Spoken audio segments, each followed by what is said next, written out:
وہ میاں نواز شریف کے ساتھ ساتھ اسحاق ڈار کی سب سے زیادہ ہے، اور وہ انوشا رحمان کی پچھلے 5 برسوں کے دوران پاکستان میں باعزت واپسی ہے۔ آپ کو یاد ہوگا کہ جب ختم نبوت کے عقیدے اور حلف کے حوالے سے ایک ترمیم زاہد حامد صاحب نے بطور وزیر قانون اسمبلی میں فائل کی تھی، تو ایک بہت شور اٹھا تھا اور ایک ہنگامہ بپا ہوا تھا، اور اسی زمانے میں اس میں ایک اہم کردار کے طور پر انوشا رحمان صاحبہ کو بھی مورد الزام ٹھہرایا گیا تھا۔ انوشا رحمان صاحبہ اسی ماحول میں پاکستان سے باہر چلی گئی تھی۔ کچھ لوگوں کا کہنا ہے کہ وہ فرار ہو گئی تھی اور انہوں نے یہ سارا عرصہ لندن میں گزارا ہے۔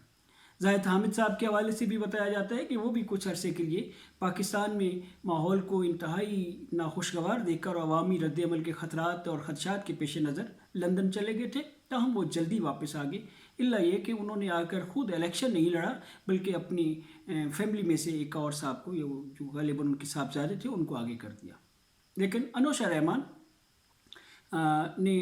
5 سال کی خود ساختہ جلا وطنی کے بعد پاکستان میں پچھلے چند ماہ سے واپسی ممکن بنا لی ہے، اور یہ محض انوشا رحمان کی کامیابی نہیں ہے یا ان کی کامیاب حکمت عملی کا نتیجہ نہیں ہے، اس میں اسحاق ڈار صاحب کی بہترین لابنگ اور میاں نواز شریف کی فراخ دلی یا فیصلہ سازی کا بھی اس میں بڑا دخل ہے۔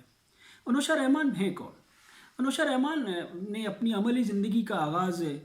بطور ایک وکیل نہیں کیا تھا، بلکہ ایک کال سینٹر پر کام کرنے والی ایک متحرک خاتون کے طور پر کیا۔ پھر آہستہ آہستہ انہوں نے پریکٹس بھی شروع کر دی۔ سنا اور کہا جاتا ہے کہ وہ پہلے رات کے وقت کال سینٹر میں کام کرتی تھی اور دن کو عدالت میں کالا کوٹ پہن کر حاضر ہوتی تھی۔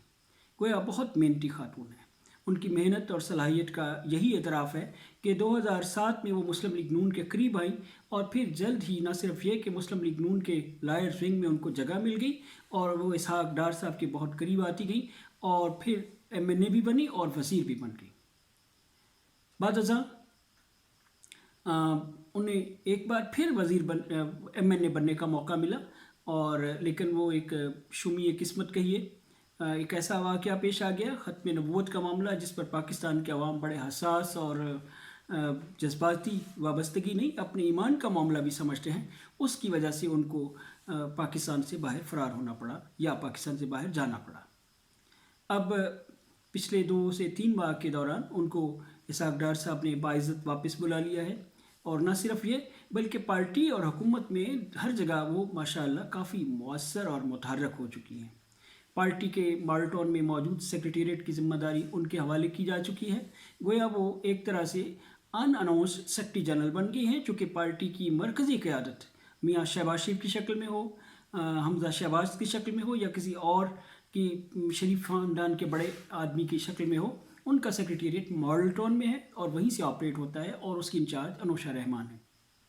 انوشا رحمان کے وفاقی کابینہ کی سطح پر بھی اثرات ہیں، اور چونکہ وہ ماضی میں IT کی وزارت کا قلمدان رکھتی تھیں، تو آج بھی IT کی وزارت میں ان کے اثرات غیر معمولی طور پر دیکھے جاتے ہیں اور بیان کیے جاتے ہیں۔ بعض لوگ تو یہ بھی کہتے ہیں کہ MKM سے تعلق رکھنے والے وزیر IT جو ہیں وہ ان کی اس موجودگی اور مداخلت طرز کی موجودگی سے کچھ شاکی بھی ہیں۔ تاہم انوشا رحمان بہت کامیاب خاتون کے طور پر پاکستان کی سیاست میں دوبارہ واپس آئی ہیں، اور وہ اس وقت ملکی معاملات اور حکومتی معاملات میں اپنا کردار ادا کر رہی ہیں، اور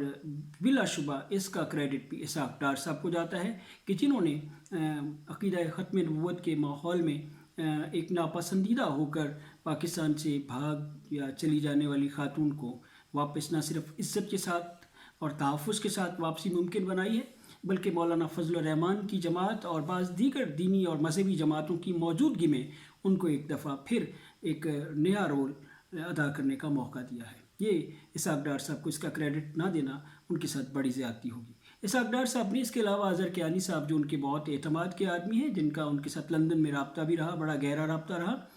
انہیں بھی پاکستان میں موجودہ مشکل صورتحال، جبکہ عوام اور حکومت دونوں ہی انتہائی مشکل میں ہیں، انہوں نے اظہر کیانی صاحب کو بھی ایڈجسٹ کیا ہے، اور یہ ان کی غیر معمولی کامیابیوں کا ایک حوالہ ہے۔ اس کے علاوہ بھی بہت کامیاب آدمی ہیں، اپنے